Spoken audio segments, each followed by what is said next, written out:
Boy, you know what really grinds my gears?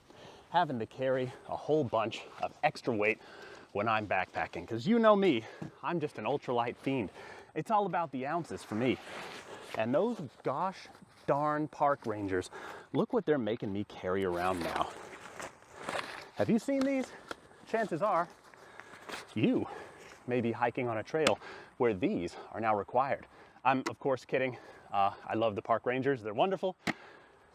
This whole thing we do couldn't function without them, but a lot of people are frustrated by the ever increasing amount of national parks that are requiring people to carry these. This is a bear vault, and it is exactly what it sounds like. This is a little device designed to store your food, lock away the smell, and protect it from any prying paws that may try to rip it open in the woods. So when we think about bear safety, oftentimes we're thinking about ourselves. We're thinking about hanging our food up in a tree so that the bear doesn't come to our camp and sniff around and scare us or rip us to shreds, devour our flesh, that kind of thing. You know, we do want to avoid that, but really what this is about the bear safety. This is about the bear's well-being. And it's a sacrifice that I know frustrates some people. I'm not a super big ultralight guy. I was kidding about that too. I don't mind it. I don't mind having to put my food in this big clunky thing, but a lot of people are upset about it, and I can kind of see why. It takes up a lot of bag real estate, but it is important. So we all know the trick about throwing your food over a tree branch and keeping it out of an animal's reach in that way. The problem with that method is it's too much work. And so many people don't do it. So many people don't understand that they're not just protecting themselves, but they're also protecting Smokey. They're protecting old Grizz. Because what happens is when people leave food unsecured, even if the bear doesn't come into your camp, even if he's just hanging out in the woods unseen, he's slowly beginning to start to make a mental association that the smell of people means yummy, yummy for my tummy. And you don't want that. I can't believe I just said that, but you know what I mean. The bear, it smells people and it starts to associate people with food. So the bear will get increasingly bold around people, and people, you know, they have misunderstandings from time to time with animals, and sometimes people are armed.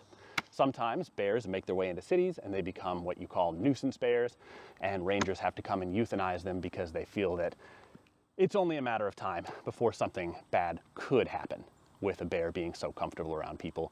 I've seen biologists agree with this and disagree with this, but at the end of the day, it's a situation that could be avoided if we just remove that association altogether. We're apex predators, okay? Baby, our ancestors worked hard to make us apex predators. They should be scared of us.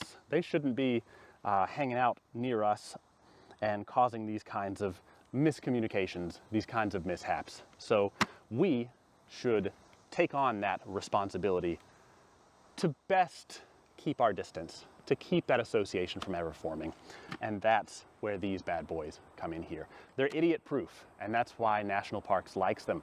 They can check your bag and they can say, is your food in this? And they can look. You can show them.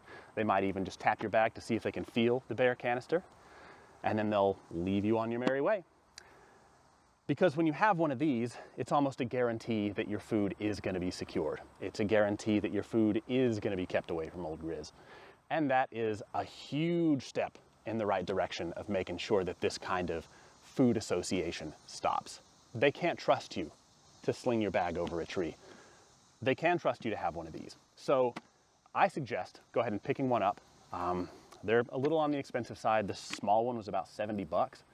So it's pricey, it takes up space, but in an increasingly conscientious world, this is important. I imagine a future where just about every national park is gonna require something like this, as long as there's bears in the vicinity. It's starting to look that way. Yeah, bear vault. They're cool. Some places let you rent them. You can rent them really cheap near certain national parks. I think the ones out in California let you do that. Anyways, it's a good investment. Save yourself, save a bear, ride a cowboy. I'm Mike, and I'll catch you later. Do you guys like these kind of videos? The little, I don't know, unedited ones? So, you know, I can always do more. Shoot it is easier, that's for sure.